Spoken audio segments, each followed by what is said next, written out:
It's me, Denise Stegall, your menopause mentor. Welcome back to another episode of Healthy Living Happy Midlife. Today's conversation is going to be a little different and a lot deeper. We're talking about something that every one of us is going to experience at some point in life: grief, change, and transformation. My guest today is my friend Tess Booker. Tess is a certified life coach, emotional alignment expert. She's an author and also a podcast host. Tess helps people to navigate life's turning points with grace, with courage, and with compassion. Now, I need to tell you that this episode was inspired by something very personal.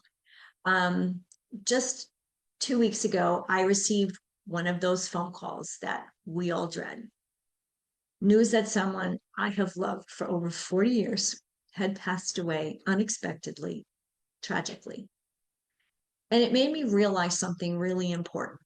In midlife, these calls start coming more often.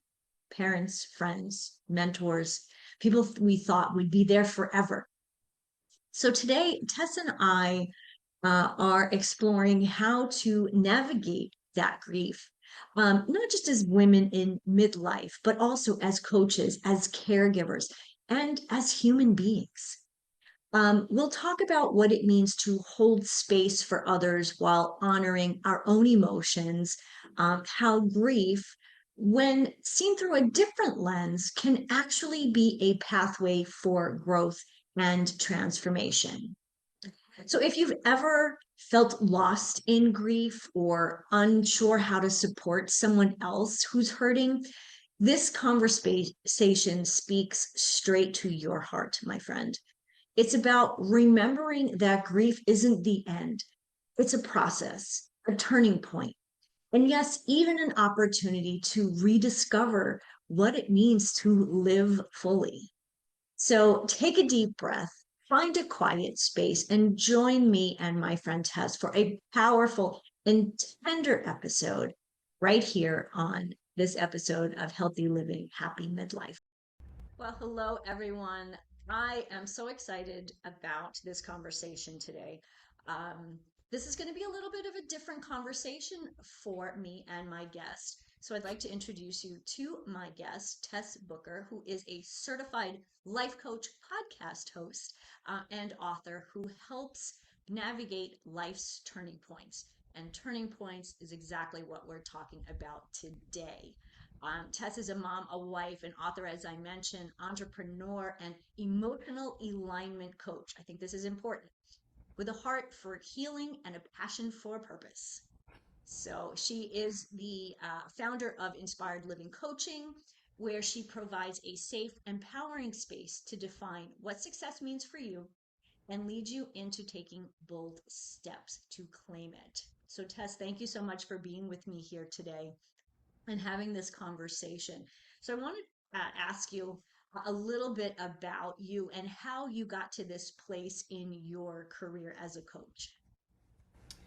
Well, life teaches us, right? Yes. It comes from the life experiences of chasing dreams that didn't come like how I expected, the ups and downs of marriage, the ups and downs of having children, the empty nest, all the things that life has taught me about that separation that I made between my life and my business, and me learning how to navigate to that being whole. And so I really had to learn how to address my business emotionally because it was what was holding me back and setting me, actually sabotaging me in so many ways, right?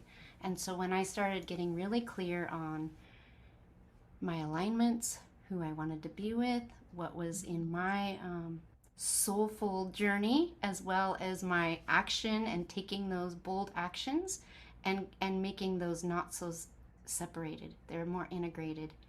I started to feel good in my body, feel good in my mind, feel good in my soul. And that is those sweet spots that have gotten me to be here with you, being bold with my voice, expressing myself better, and serving in a greater way. So, thank you so much for having me here, Denise. What a beautiful conversation we're about to open up. Yes, and it's interesting how this is appropriate. You and I had this call scheduled, and yet things that have happened in both of our lives in the last month or so are actually dictating this conversation. So to start, I said earlier, this conversation is going to be a little different. You know, in midlife, we know that at some point we're going to get a call, and it's not going to be a pleasant one. I received such call 2 weeks ago, not quite 2 weeks ago.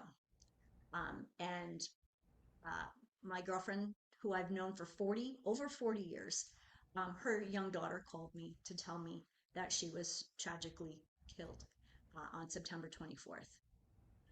And that, I still say it, and I still actually don't believe it's true, although I just came back from her funeral.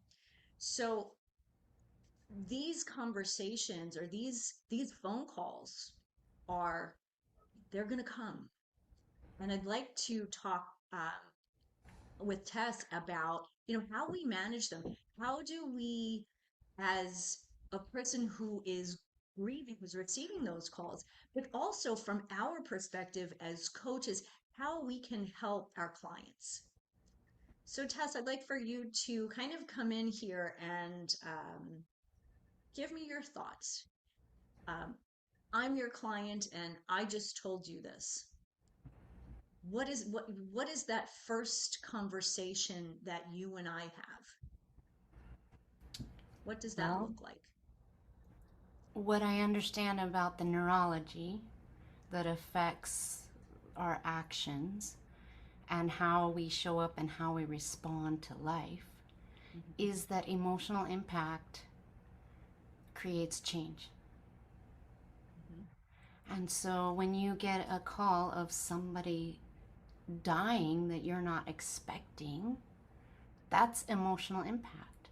mhm, So without addressing those emotions and without allowing someone to feel what they need to feel and have the safe space to do that, I think that lessens the outcomes if we don't allow our clients to do that. Does that mhm. make sense? It does. It does make sense. And I think as a coach, so often, we're the person, the one that a client turns to for all sorts of reasons. And the challenge, of course, is to understand what that person's going through, but to also understand our own um, growth and our own understanding, personal, internal understanding of how we can best help that person, right? Just saying, what do you say? What can they expect? I think this is difficult as a coach. Well, yeah, because when you're talking, like, I think, we had a little bit of conversation before this, but I think it was really profound how we addressed that we can't prepare for grief because there's the before, there's in the middle, and there's after. Mhm, And so, in those stages, where do you fit as the coach, right? And where are you as the coach? So, if you're in your own grieving processes, we have to be able to say when we're available, when we're not available, first as a coach, because mhm, the tendency is to be responsible for other people's um, well-being. mhm. And so sometimes I think a coach, if you're a coach and, as we're having this conversation and you're going through your grieving, well, sometimes you have to get another coach. Sometimes you have to process what you need to process before you jump into someone else's thing. Because I think the number one thing with being a coach is you being secure, you being safe with you so that you can be safe with that person in front of you. Mhm. That does make sense. And it's, you know, I think knowing that, understanding that as a coach, but also understanding as the client, what they should or shouldn't expect from a coach. I'm the menopause mentor, right? I help women in midlife. Um, Obviously, there's always conversations that go beyond hot flashes and mood swings. Exactly. Because you got this physical thing going on. All right, we need to address that. Right? You can't ignore the symptoms.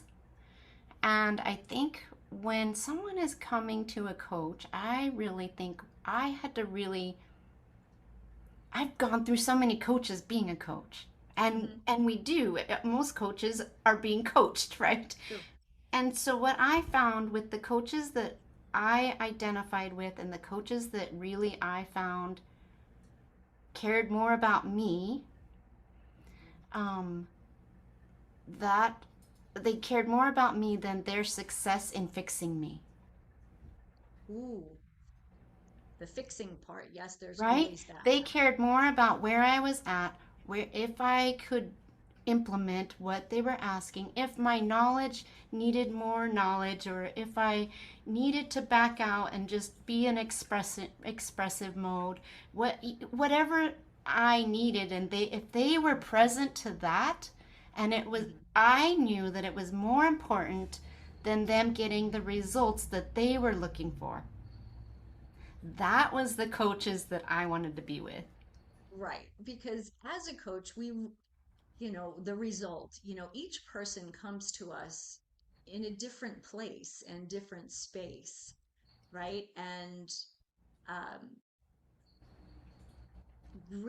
this grief piece, you know, we've all experienced grief at some point in our lives, right? And whether that person has managed that and gone through the grieving process, accepted, or is it still sitting back there? That Well, is and that I Denise, think is difficult. do you know that grief isn't even an emotion? Okay, explain what grief is, please. Grief is a process. Grief is Right. full of every emotion you can have. Grief has anger, sadness, happy, joy, trusting, not trusting, loving, hating. Every emotion comes out in grief because we're losing something and we don't know what we're gaining. That is a interesting perspective. What are we gaining? Is it, and I don't know, and maybe We don't it's know. different for everybody. And it's different for everyone. So it is interesting. As soon as you said, grief was not an emotion, I kind of laughed. I'm like, Yeah, you're right. It's just all of them. They say that there are five stages of grief, but we just named like eight or And nine you different don't know emotions. what your client, where they're at in that grief process. Your job is just to get them to the next step. They may grow out of you and need another coach, Mhm. or they may stick with you for a little while, or whatever that is. But our job is just to get them better than what they were, not to fix anything. Mhm. I love that you said that because I think so often when I have talked to potential clients, they're looking for a fix, whether it's that quick fix, diet, or give me a program, or give me a something. And it's not exactly that, right? It Denise, is, they know what they need. They just need to uncover it and explore it for themselves. Most people know what they need and they will get what they want. Our job is not to figure that out. We just allow people to have the choices, and we can give the options. We can give a different perspective, but does it mean that they have to take it? true. No. That's true. I think you're right. That is true. It's looking at something from a different perspective. It's asking questions that they may or may not have asked themselves. Right. And sometimes one session can do that and get their clarity. And sometimes it's a longer process. And sometimes you have to say no, and sometimes you say yes. And it's allowing all of those things to come up so that they can see themselves. So they can see themselves, yes, through grief, through the process. Are, have they taken, they're not looking at themselves, they're still looking outward. Absolutely. Because Hmm. it happened and they're looking at all the rubbish and all the things that are sitting is because grief feels like rubbish, right?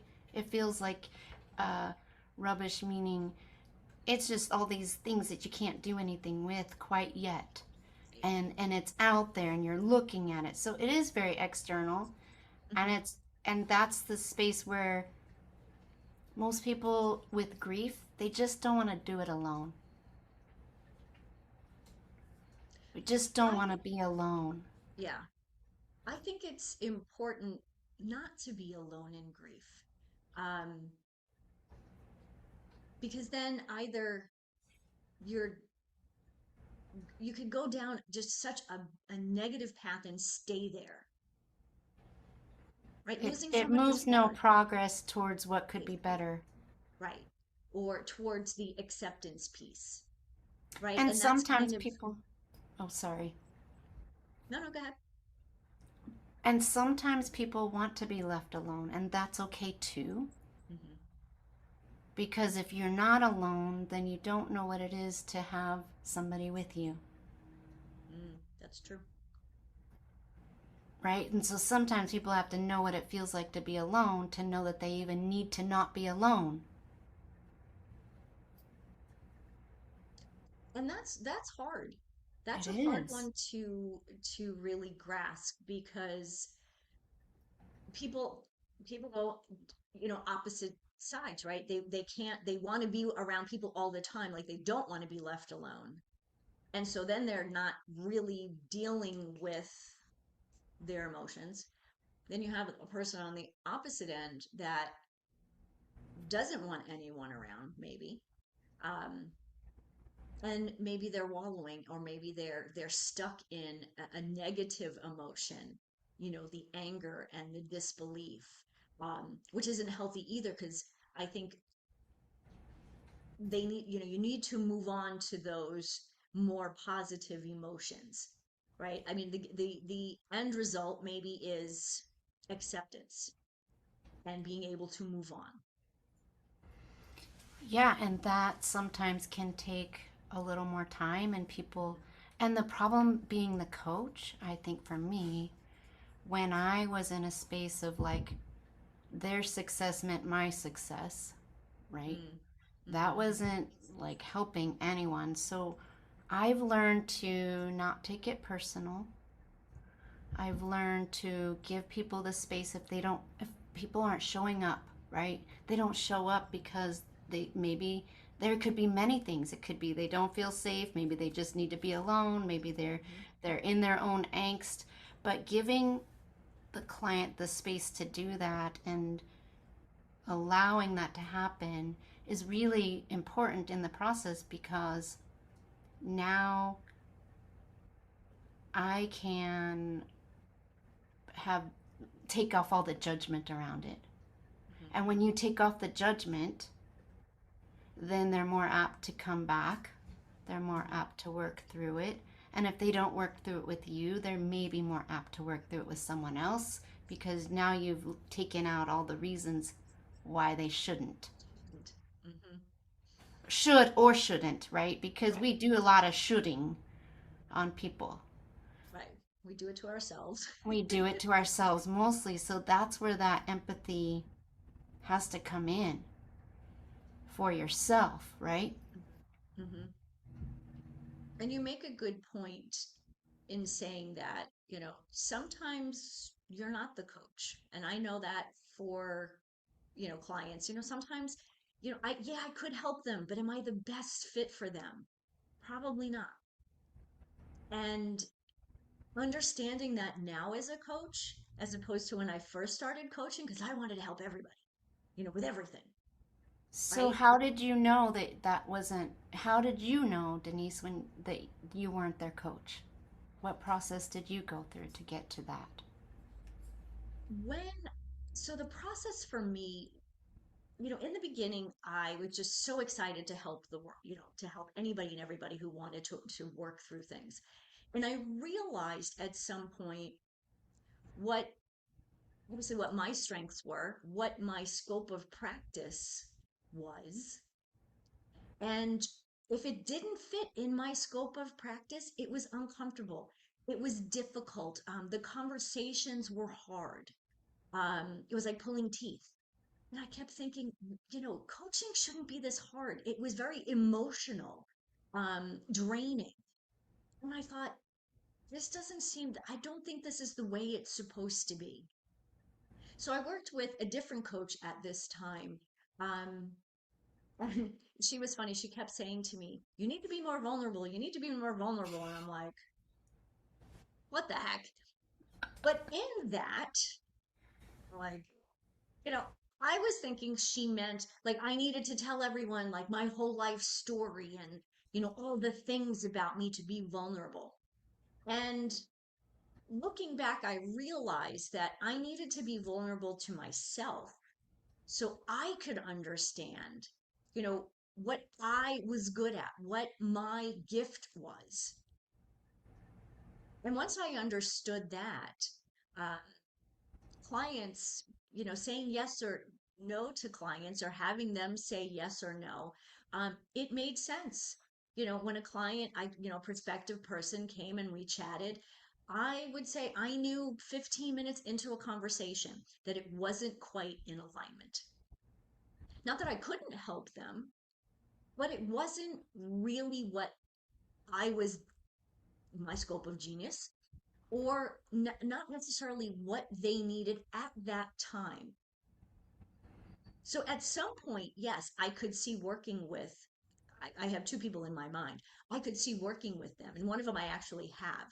But initially, I referred her to somebody else because that coach focused more on what the big challenge she was focusing on at the time. So I think what you're describing is staying in your own lane and doing the Yes. things you're good at and not Hmm. worrying and being every what other people are doing is kind of irrelevant. Yeah. And that's the beauty of a coach that is standing and um, has had the experience of being vulnerable themselves. What does it feel like to be vulnerable to yourself, right? Mm.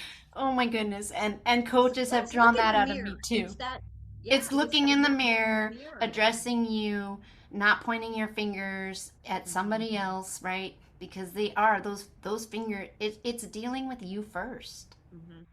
And there's things I didn't want to look at me. Yeah, And absolutely. but yeah, but once I sat in those things that I was afraid of, that I felt vulnerable to, that I didn't like about me, whatever those things were, once I just learned how to let those go, have more empathy for myself, more love, more grace, more approval, I'm safe, I'm secure. That's what we get to offer our clients. Absolutely. And it's Absolutely. such a beautiful way to be. It's a freedom in coaching. There's a Yes, lot of freedom in that. absolutely. And when you're working with the right coach at that whatever time in your life, when you're with that right coach, you're making progress, whether it's, you're going through a program or you're going through some process. You feel the growth, you feel the excitement, you feel the energy. Um, and I think as we're, talking through this grief process, as a client, you know, you want to feel like you're moving forward. You're not just stuck in these negative feelings and, and heaviness. Well, and one of the things that I want to be clear about is sometimes when you get a coach, there's a lot of resistance in the beginning. Mhm. There's always resistance to something that's new. And so when you're with somebody, and I think it's really important that you don't um, find yourself in a position just because there's resistance doesn't mean you're not supposed to be there or that it isn't a good fit for you Hmm. because it requires just a little bit of resistance and emotional impact to make the new change, Hmm. right? Um, so, to be clear, you may get a coach that pushes you and stretches you. That's different than a coach that's not in your alignments, I right? agree. Yes, Because absolutely. you don't want to discount that fear or that anxiety because it's telling you something. And it's either saying, stick with this and get through it and work with this gal and see what's on the other side, or no, I really need to pay attention to me a little bit more, get more clarity, right? Either, and sometimes it's pushing through it, and sometimes it's a clear no. Hmm. And you get to say, yes, I am going to say no, Hmm. Absolutely. right? Um, and of course, if a person is seeking out a coach, there's something going on. As the client, something is going on, and you want to work that through. Um, But so I think sometimes we that's resist the very thing we've asked for. absolutely, absolutely. Like you're And asking for help and then you're right. just sabotaging it all. Yeah, exactly. So, how often do we go to a doctor or a physical therapist? We've tweaked our shoulder, and the physical therapist gives us exercises, right? And they tell us all the reasons why we need to do these exercises, right? It's to strengthen the muscle. It's to get past the pain. It's to heal the problem. But we leave the physical therapist office. Maybe we do the exercises once or twice. And then we kind of go, those exercises really weren't doing anything. Yeah, and I think that's when the practitioner, the healer, the coach needs to go, okay, because what happens is they're going to not understand it till retrospect. Hmm. Right? They will go on their days, they're going to continue in their process, they're going to continue to avoid, they're going to continue to do the thing that they want. And that's not our job because they're getting what they want. And Hmm. then that was all. Our job is to build it, place it in front of them, and let go of the outcome. Hmm. Because there were so many coaches I showed up to, Denise, and did that same thing. I mean, I was scared, I was anxious, I wasn't even comfortable in my own skin, let alone being with them who wasn't comfortable in their own skin. And then you're just like mingling, and it's messy sometimes. And that messy, you don't even know that it was part of your process till it's over, it's gone, and you look back and you go, "Oh, I'm glad I had that." Yeah. Like I mentioned about the coach who kept telling me to be vulnerable. I was thinking, this girl is a nut job. Like, I'm gonna spill my guts and tell everything about my life to be vulnerable. It Oh wasn't, yes, Denise, and this she is my wasn't, and I have to say, like at the time, like looking back, she wasn't incredibly clear what she what she meant, right? But in her mind, she was, right? I wasn't ready to understand, maybe. right. And maybe you were never meant to understand. I mean, we Hmm. don't know. It's information, and you don't need information until you need information. So most people are just they're just throwing it out anyways because our brains can't handle information until we need it. It stores, right? But it Hmm. information's a funny thing.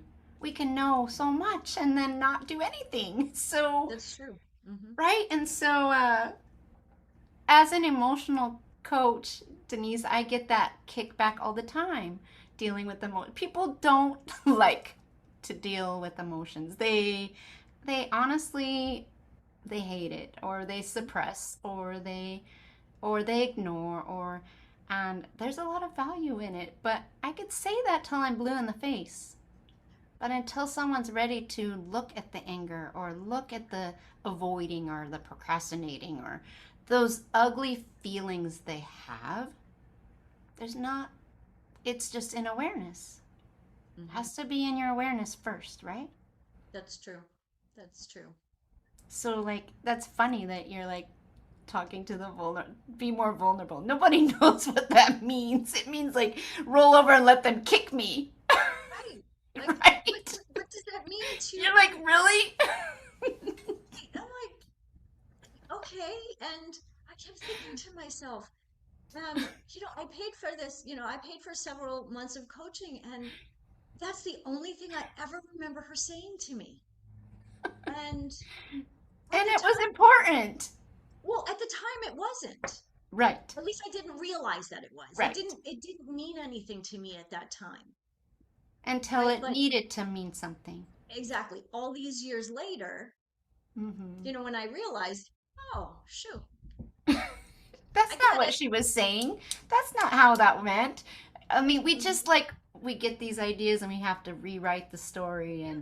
and find the gift. So like in the grief, we talked about you're gaining something, right? You don't know what you're gaining. There is a gift, but it's not my job to tell you what that gift is. It's your job to go, okay, I'm going to go through this so that I can find that. What can be better? What is possible? What have I gained from this? Hmm. There's Right. something to be gained Hmm. in the loss. Yes. And when it's new and it's raw, obviously that's No, not something you're going to see. Um, right.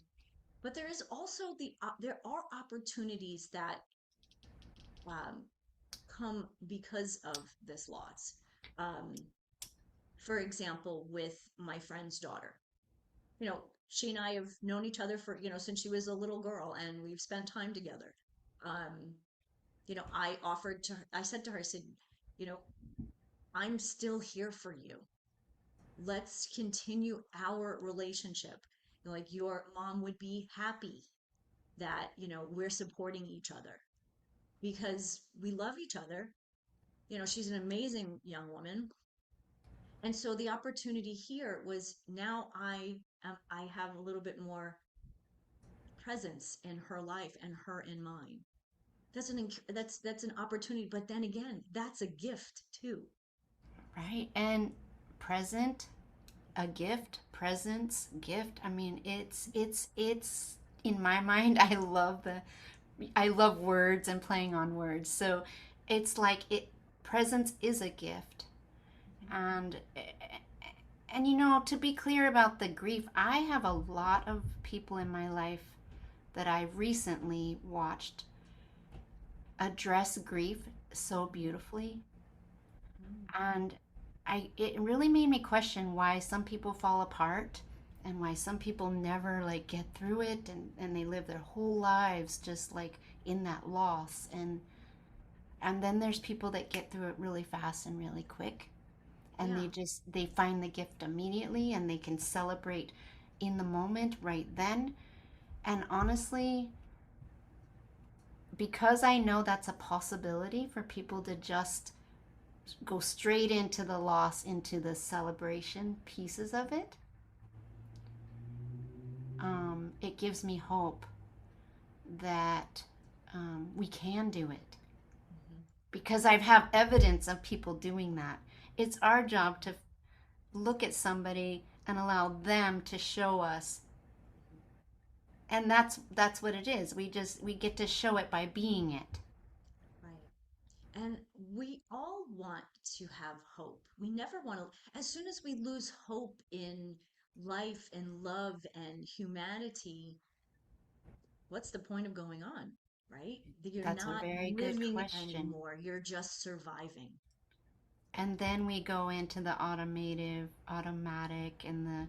and we're not uncomfortable. We're just comfortable and we're just riding along until we die. We all know we're going to die, and yet none of us have the ability to, or none of us recognize the capability Mm-hmm.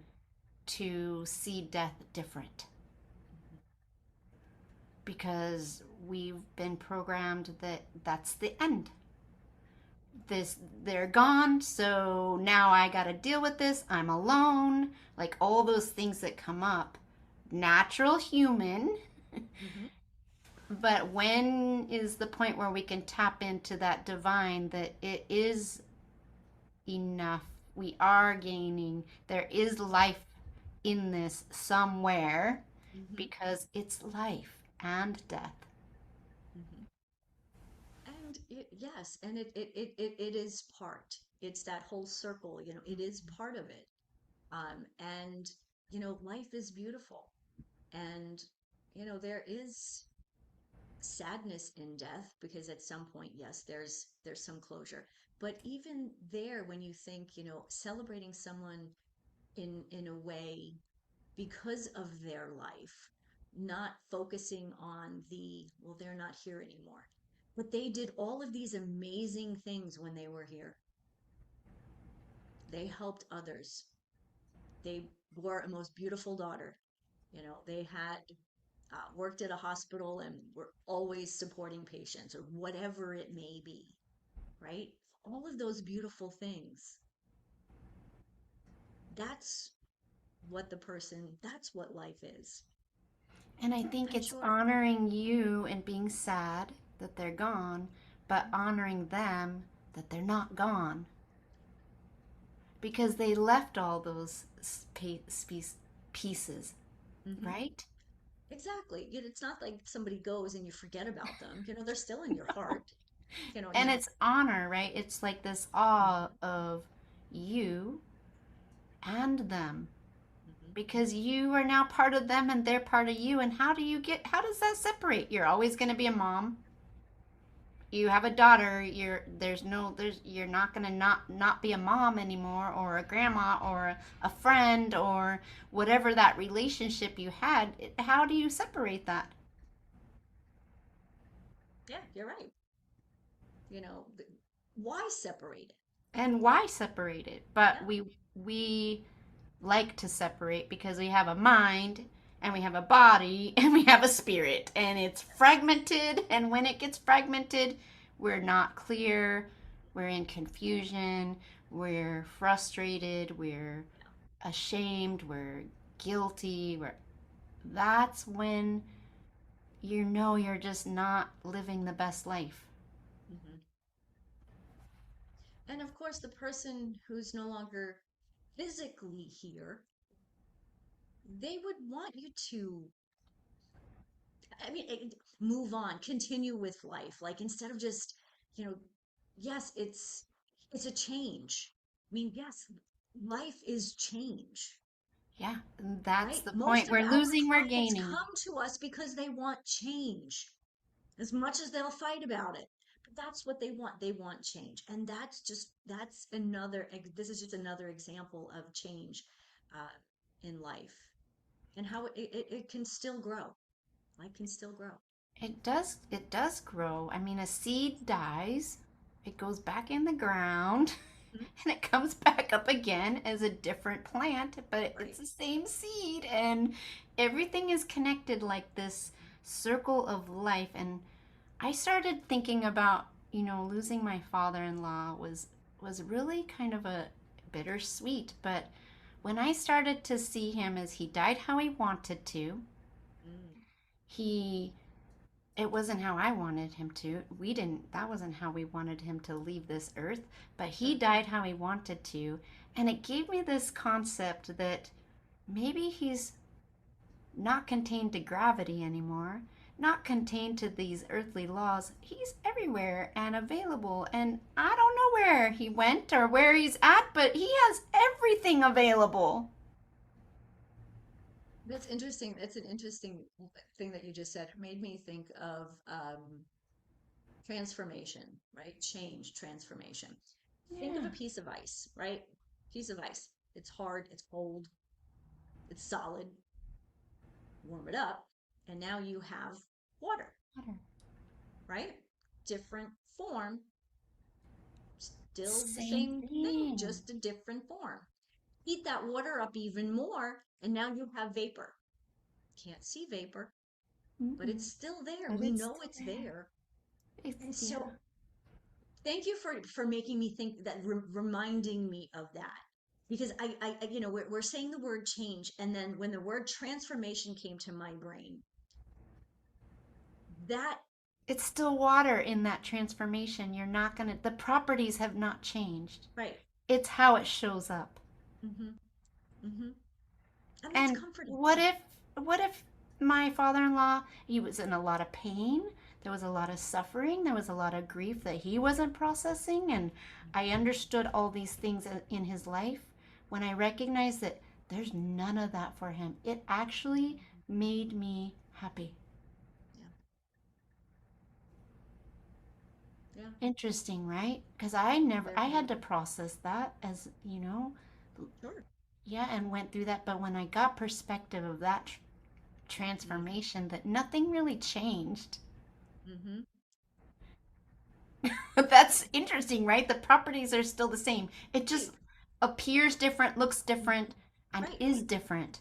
Right. Which is what we said earlier. It's just the different perspective. It's just a different perspective. And we're constantly getting different perspectives in every moment. And Denise, just like us sitting here, we're giving space for each other to have those different perspectives, process it a little bit. And then I have lots of questions still. I mean, I'm going to get off of here and go question things. And this is, Sure. this is the whole idea of being able to hold the space Mm-hmm. for people to feel safe to have conversations like this. Yes. Yes. Their conversations are not always easy, but they are available for people. There is safe space. And it's important to agree and disagree and to have all of that in there Mm-hmm. because that's how we learn. Yeah, exactly. I mean, I And think on this planet, we are all here to learn. mhm. That's what we do. We learn. Is be curious, continue to be curious, continue to learn something new, continue to learn something about yourself. That's living. That's the key is just like it because no one's going to be you except you. No one's going to fix anything but you. Or and maybe nothing's broken. That's a Mhm. concept. That's a good concept. Right? That's a Hmm. concept.